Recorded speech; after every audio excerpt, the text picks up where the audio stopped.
कृष्णा कहते हैं, समर्पणा में ही सच्चाई और शक्ति है। जब तुम पूरा दिल से कुछ को समर्पित करते हो तो अंत में तुम्हें विजय मिलती है। कृष्ण की बांसुरी के बारे में एक सुंदर कहानी है।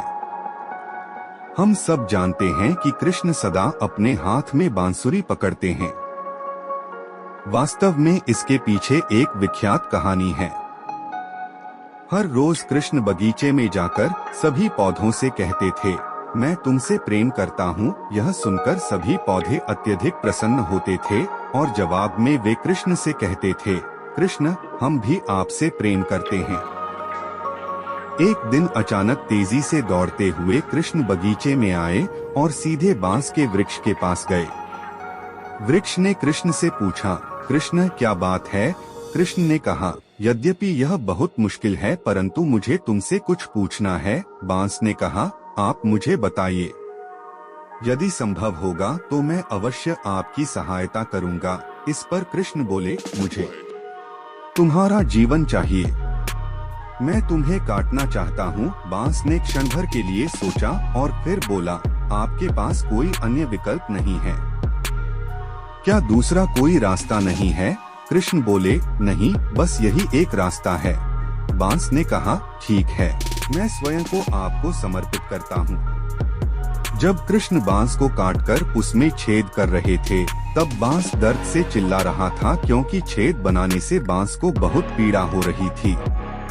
परंतु काटने व तराशने की प्रक्रिया के दौरान होने वाली पीड़ा और दर्द को सहने के बाद बांस ने स्वयं को एक मनमोहक बांसुरी में रूपांतरित पाया। यह बांसुरी हर समय कृष्ण के साथ रहती थी।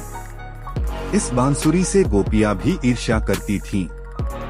उन्होंने बांसुरी से कहा, अरे, कृष्ण हैं तो हमारे भगवान, पर फिर भी हमें उनके साथ केवल कुछ समय ही व्यतीत करने को मिलता है।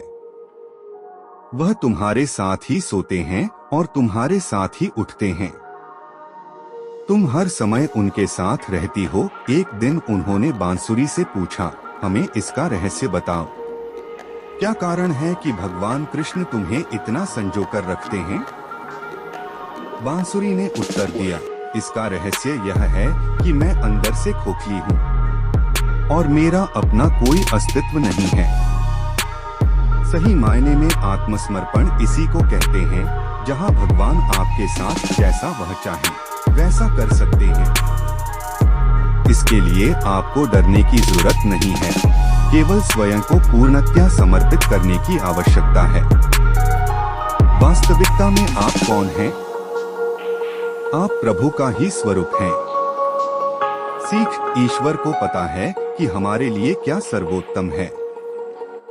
उन्होंने हमारे लिए सर्वोत्तम आयोजित किया है। हमें अपना सर्वश्रेष्ठ करने के बाद शेष सब प्रभु पर छोड़ देना चाहिए। हमारी दृष्टि सीमित है। हम परीक्षाओं व पीड़ा से घबराते हैं, पर हमें इस बात का एहसास नहीं होता है कि आने वाले समय में इसमें हमारा भला निहित होता है। जब हम स्वयं को संपूर्ण रूप से ईश्वर के चरणों में समर्पित करते हैं तो प्रभु हमारे भले का उत्तरदायित्व अपने हाथ में ले लेते हैं और हमें सदा सर्वश्रेष्ठ ही मिलता है।